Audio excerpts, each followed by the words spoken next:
Juru bicara Presiden terpilih Prabowo Subianto, Dhanil Anzar Simanjuntak mengatakan, Prabowo ingin membentuk Presidential Club sebagai forum silaturahmi rutin para mantan presiden. Gagasan Presidential Club diklaim membahas isu kebangsaan dan penghijauan tahan berkelanjutan. Tak hanya dari pemerintahan Jokowi ke Prabowo, namun juga dari presiden-presiden sebelumnya.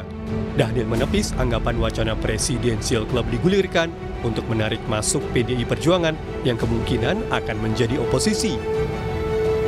Apapun pilihan politik, apapun sikap politik yang akan ditentukan oleh para mantan presiden, itu sama sekali tidak terkait dengan upaya kita untuk terus, atau upaya Pak Prabowo untuk terus mendengarkan saran dan sharing dengan para mantan presiden. Esensi yang ingin dibawa oleh Pak Prabowo adalah bagaimana agenda-agenda ada keberlanjutan ini tetap terjaga melalui masukan-masukan dari tiga mantan presiden yang ada. Menanggapi rencana Prabowo membentuk Presidential Club, politisi PDI Perjuangan Masinton Pasaribu berpandangan antara Ketua Umum PDIP Megawati Soekarno Putri dan Prabowo tak ada kendala komunikasi. Nah tentu Ibu Megawati dengan Pak Prabowo yang nggak ada hambatan untuk melakukan komunikasi di antara beliau berdua, begitu ya. Karena Ibu Megawati dan Pak Prabowo ya selain sebagai sahabat juga adalah yang pernah berpasangan. Jadi nggak ada hambatan kalau antara Ibu Megawati dan Pak Prabowo tentunya. Nah tadi kalau menyangkut tentang Presiden Club itu kan, itu harus dielaborasi lebih lanjut. Namun, soal Wakil Presiden terpilih Gibran Rakabuming Raka yang bilang akan menemui Megawati untuk konsultasi kabinet, Masinton menganggapnya hanya gimmick. Ya, kalau ada yang bilang ingin konsultasi dengan Ibu Megawati, konsultasi terkait kabinet, ya menurut saya itu ya cuma gimmick-gimmick aja, dan itu ya nggak perlu lah. Bu Mega pasti nggak menanggapin gaya komunikasi gimmick-gimmick seperti itu, karena itu bukan gaya komunikasi yang tulus, jujur gitu ya. Direktur Eksekutif Political Literacy Institute Gun Gun Herianto berpendapat forum Presidential Club bisa menjadi ajang rekonsiliasi. Namun, ia juga melihat ada jurang politik, terutama antara Jokowi dan Megawati. Pola relasi Pak Prabowo dengan Bu Mega itu kan sebenarnya tidak ada psychological barrier ya. Yang menjadi masalah itu adalah pada saat misalnya kemarin ada kontestasi elektoral, Pak Jokowi dianggap kemudian terlalu masuk dan Pak Jokowi adalah awalnya kader PDI Perjuangan, dan kemudian ada yang disebut dengan rule of the game lah di partai ya, dan loyalitas pada keputusan-keputusan strategis partai dan juga pertimbangan-pertimbangan lain. Ya tentu itu kemudian membuat adanya yang disebut dengan gap komunikasi, terutama misalnya. Wacana Prabowo membentuk Presidential Club muncul tatkala hubungan Presiden Jokowi dan PDIP berada di titik nadir. Sementara hubungan Prabowo sendiri tengah menggalang partai politik di luar Koalisi Indonesia Maju untuk bergabung ke barisan koalisinya. Tim Liputan, Kompas TV.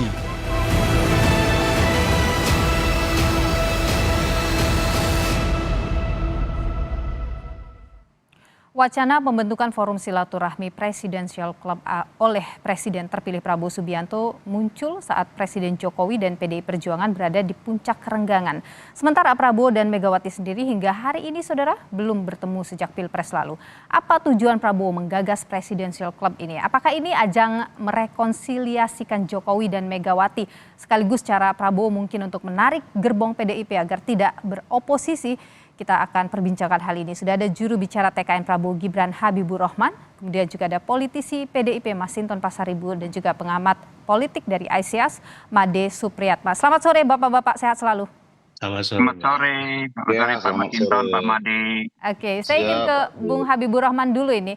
Jadi banyak spekulasi yang muncul soal ide Presidential Club ini, termasuk soal mungkin ini cara Pak Prabowo merekonsiliasikan antara Bu Mega dan Pak Jokowi, kemudian juga mungkin ini idenya mungkin datang sebenarnya dari Pak Jokowi begitu, atau mungkin ini cara untuk menarik PDIP. Jadi apa di balik Presidential Club ini, Bung?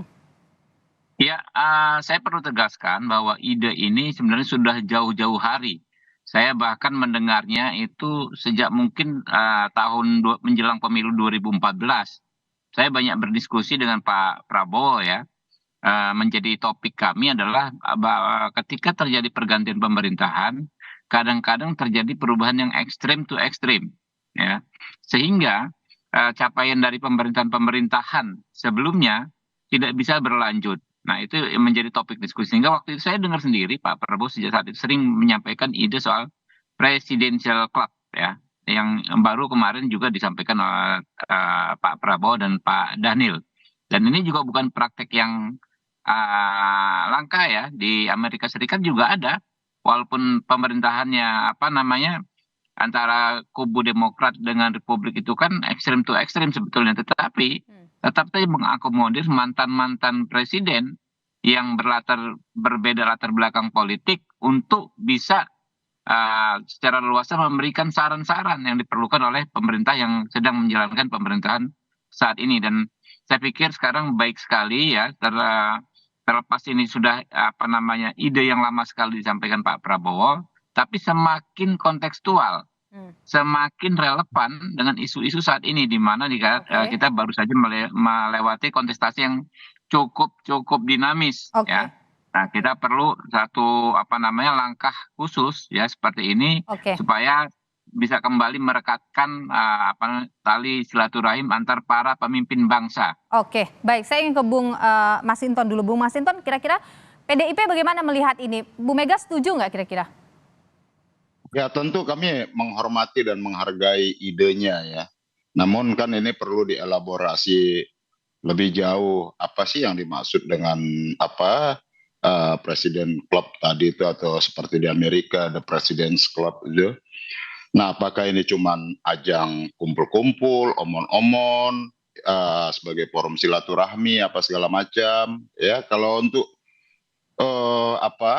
tentang idenya ya perlu dielaborasi lah, bagaimana sih konsep itu kan gitu ya. Apa yang dimaksud dengan President's Club tadi itu. Nah, tentu kalau untuk memberikan, kalau dimintakan ya oleh Pak Prabowo kepada Bu Megawati gitu ya, pandangan tentang visi kebangsaan dan lain hal, tentang demokrasi, tentang konstitusi dan lain-lain, tentu itu akan pasti diberikan pemikiran-pemikiran, sumbangsi, ide apa segala macam, itu pastilah. Nah, namun yang perlu kita sampaikan adalah pertama, kalau tadi menyangkut tentang kesinambungan pembangunan, sesungguhnya kan kita sudah punya yang disebut RPJMN untuk melanjutkan kesinambungan dari pemerintahan ke masa pemerintahan sebelumnya dan selanjutnya seperti itu. Nah, kemudian tentu dalam menempatkan konteks komunikasi ya, komunikasi ini kan ya harus dilandasi satu ketulusan, kejujuran begitu ya. Nah, kemudian bukan hanya sekedar gimmick-gimmick yang penuh kepalsuan apa segala macam. Nah, intinya perlu dielaborasi panjang lah ya. Artinya ketika membayangkan Presiden Club ini seperti The President's Club di Amerika ya, atau kalau konteks komunikasi ya antara Bu Mega dan Pak Prabowo, menurut saya nggak ada hambatan lah. Oke, baik. Saya tahan di sana dulu, Bung Masinton. Saya ingin ke Pak Made. Pak Made, kalau tadi disebutkan bahwa ini adalah untuk minta saran, kesinambungan pembangunan. Kalau Anda sendiri melihat ada apa ini di balik ini? Apakah ini mungkin adalah cara untuk rekonsiliasi, ataukah mungkin Pak Prabowo ingin membuat tidak ada yang dominan nantinya, atau bagaimana? Secara konseptual saya kira saya sepakat dengan Bang Masinton, itu belum jelas sebenarnya ini, tetapi secara politik itu mungkin akan sulit sekali diwujudkan. Banyak orang di Indonesia mengatakan bahwa ini seperti meniru di Amerika. Di Amerika itu tidak ada. Saya belajar serius politik Amerika. Tidak pernah ada yang namanya presidential club itu. Orang seperti George Bush tidak akan pernah bisa bicara dengan Barack Obama, apalagi kemudian memberikan saran. Enggak. Sama sekali enggak. Itu presidential clubs untuk kartu kredit ada, gitu. Tapi kalau presidential club untuk memberi kandidat sekretaris, dua partai di Amerika itu Demokrat dan Republikan itu sangat berbeda, visinya berbeda, satu konservatif, satu liberal, kebijakannya sangat berbeda, dan salah satu siapa yang menang dia yang akan mengerjakan kebijakannya. Yang paling utama, saya kira yang paling penting yang kita mungkin bisa belajar dari politik Amerika adalah check and balances. Ya, ada orang yang di luar yang punya visi berbeda, gitu ya. Nah, ini yang saya nggak tahu apakah Pak Prabowo bisa mengidealkan orang yang punya visi berbeda. Saya mengharapkan sebagai seorang pengamat politik, saya mengharapkan bahwa PDIP berada di luar pemerintahan lah, berikan visi yang lain, gitu ya, bersihkan visi alternatif. Itu penting sekali, check and balances ini untuk kemajuan kita. Tidak semua kita harus sama, gitu ya. Saya ketawa, benar-benar ketawa dengan tanggapan Pak Jokowi, berkumpul 2 hari sekali, gitu ya. Bu Mega yang nggak pernah ngomong dengan Pak SBY harus ketemu 2 hari sekali, itu kan. Jadi membaca ini sulit Jauh sekali. Baik. Sulit saya bayangkan. Ya. Kalau ini sulit untuk dibayangkan atau bisa terjadi, bagaimana kemudian merealisasikan ini? Kita akan ulas lagi usai jeda berikut ini, tetaplah di Kompas Petang. Kita lanjutkan perbincangan kita, saudara. Saya ingin ke Bung Habibur Rahman dulu. Bung Habibur Rahman, tadi disebut oleh Pak Made bahwa ini sulit untuk diwujudkan. Bu Mega, Pak Prabowo, Pak SBY 10 tahun tidak bicara. Sekarang hubungan Bu Mega dengan Pak Jokowi juga sekian renggang gitu. Bagaimana bisa optimis bahwa ini akan terwujud? Bagaimana mau mewujudkan itu? Ya, pertama saya ingin sampaikan bahwa memang dalam konteks substansi tentu tidak akan mungkin sama. Tapi hal yang mirip-mirip ya yang disebut setidaknya dalam konteks istilah ada juga di negara-negara lain. Lalu soal format demokrasi di Amerika dengan di Indonesia, ya menurut saya juga nggak bisa juga kita cangkokkan. Ya, kalau di sana misalnya Demokrat dengan Republik saling serang, ya, tapi kita apakah harus seperti itu, gitu kan ya? Nggak juga, gitu loh. Kita bahkan menurut saya bisa lebih cair.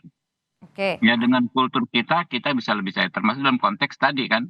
Oh nggak mungkin dengan Pak SBY nggak pernah ketemu ya, apalagi sekarang dengan Pak Jokowi juga demikian. Ya yang seperti ini kan menurut kita kan harus kita cari solusi, karena bagaimanapun itu adalah tokoh-tokoh bangsa yang punya sebetulnya banyak sekali potensi ya untuk membantu kita menyelesaikan masalah-masalah. Apa yang dimiliki oleh Pak Prabowo kemudian bisa menyatukan ini? Nah, saya sendiri adalah orang yang bisa menyaksikan Pak Prabowo punya keterampilan ya, punya skill untuk menyatukan orang-orang yang berbeda satu sama lain. Seperti kami di contoh kecilnya misalnya di Partai Gerindra ya, terdiri dari berbagai macam latar belakang orang dengan latar belakang yang berbeda. Kayak kami aktivis pro demokrasi bisa berkumpul dengan mantan-mantan prajurit Kopassus misalnya. Sama-sama dengan kesadaran yang sama akhirnya membuat satu partai yang sekarang cukup besar. Bung Habibur Rahman, maaf saya potong di sana. Pak Prabowo dengan Bu Mega juga sampai dengan saat ini kan belum bertemu gitu. Jadi bagaimana optimisme ini dijaga? Ya kita nggak seteknis itu Mbak ya. Tentu ketika bicara soal bangsa dan negara, saya yakin tokoh-tokoh kita ini akan mengesampingkan ego masing-masing ya. Bahwa pertemuan Pak Prabowo dengan Bu Mega, saya pikir tinggal menunggu waktu saja. Karena nggak ada hambatan apapun dalam konteks psikologis, dalam konteks hukum juga udah selesai semua. Saya tinggal menunggu waktu dan kita punya waktu yang cukup lama sampai dengan 20 Oktober nanti pelantikan. Ya, pelantikan pun masih ada waktu nanti penyusunan kabinet dan lain sebagainya. Baik. Jadi waktunya cukup. Saya pikir ini saya terakhir ya, sebelum saya leave ya. Saya pikir kita optimis saja ke depan ya. Kita jangan justru kita manas-manasin tokoh-tokoh bangsa yang memang sudah lama nggak ketemu, malah kita panas-panasin untuk tidak saling bertemu. Itu nggak ada urusannya dengan demokrasi ya. Mungkin seperti itu. Terima kasih ya, saya mau diri. Habib mungkin bisa bertahan dulu sebentar Bung Habib. Nggak bisa. Sorry ya. Baik, terima kasih Bung Habibur Rahman. Saya ke Bung Masinton. Bung Masinton, Anda sebenarnya menginginkan detail yang seperti apa yang Anda butuhkan begitu soal presidential club ini? Tadi Anda tanyakan soal itu. Iya, kan kalau merujuk referensinya di Amerika apa segala macam tadi sudah disampaikan Pak Made, beliau yang pernah di sana gitu ya dan mengamatin politik di Amerika, terutama antar presiden yang menjabat dan yang sebelumnya begitu. Maka kan kita perlu tahu elaborasinya seperti apa. Apakah ini hanya cuman gimmick atau hanya apa ya kalau ajang kumpul-kumpul omon-omon begitu ya. Ya kan kita perlu tahu itu. Nah, Oke.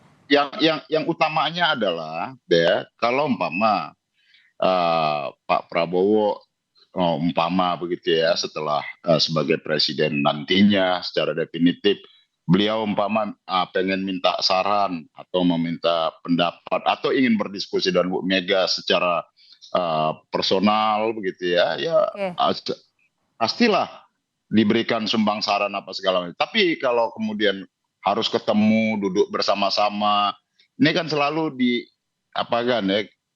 dikesankan kalau udah duduk bersama itu persoalan bangsa ini selesai, kan tidak. Duduk bersama ini kan harus dengan satu kejujuran, ketulusan, ya. Nah itu tadi yang saya katakan. Nah kalau kemudian terkait dengan ini kita butuh rekonsiliasi, yang rekonsiliasi apa? Rekonsiliasi itu ada yang bersalah, kan begitu? Ada yang pengakuan bersalah. Nah kalau kita merekonsiliasi yang salah siapa? Ada nggak yang mengaku bersalah? Nah, kalau kita lihat fenomena belakangan apa segala macam kan, kalau kita bicara tentang bangsa ini, menurut saya jauh lebih tidak perlu presidensial club begitu ya, kalau menurut Anda ya? Saya bukan menyatakan tidak perlu, kita menghargai idenya dan perlu dielaborasi, gitu loh. Oke, baik. Saya ke Pak Made dulu. Pak Made, begini kalau tadi dikatakan kan, misalnya kalau kita bicara bahwa ini untuk pembangunan ke depan, ada saran yang dibutuhkan dari presiden-presiden atau tokoh-tokoh bangsa sebelumnya begitu. Anda sendiri melihat perlu sampai membuat presidensial club itu? Kalau untuk degree of civility, untuk menunjukkan keadaban, ya bahwa kita oke lah di tingkat elit kita akur, saya tidak keberatan sama sekali. Tapi untuk pembangunan dan lain sebagainya, itu tanggung jawabnya Pak Prabowo. Beliau yang jadi presiden, beliau akan melaksanakan pembangunan, beliau akan melaksanakan pandangan-pandangan strategis, beliau yang akan dipakai gitu ya. Jadi sebenarnya tapi kalau minta saran misalnya kan tidak apa-apa.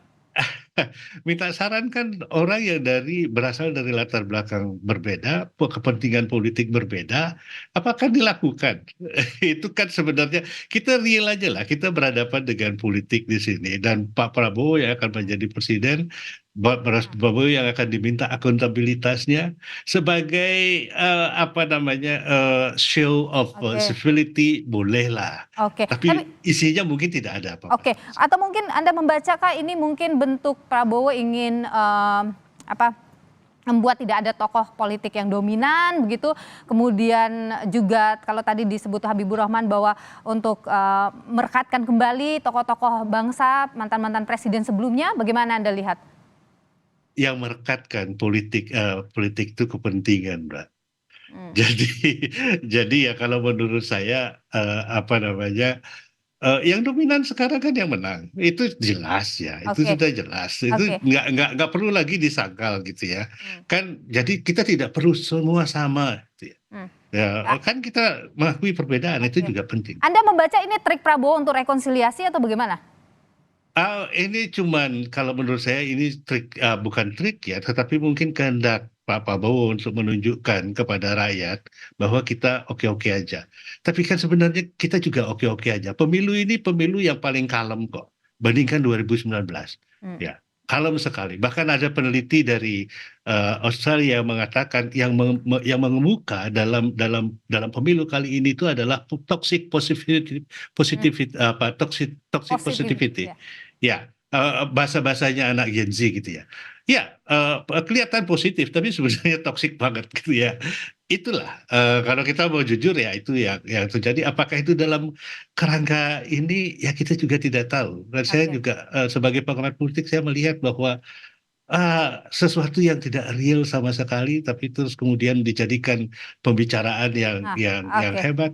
Ya, ya secara politik sebenarnya tidak real. Oke. Apakah sebenarnya ini toksiknya kita juga tidak tahu. Baik, saya ke Bung Masinton terakhir. Bung Masinton, kalau Anda melihat dengan sosok seorang Prabowo Subianto, bisakah kemudian melakukan rekonsiliasi ini, mempertemukan semua mantan presiden ini? Kalau dengan Pak Prabowo mungkin nggak ada masalah ya, nggak ada masalah, nggak ada hambatan lah ya, baik secara psikologi dan lain-lain gitu ya. Tapi kalau sama Pak SBY juga ya ketika Bu Mega nggak pernah menghindar itu untuk ketemu dalam forum-forum formal ketemu begitu loh ya. Jadi menurut kita sih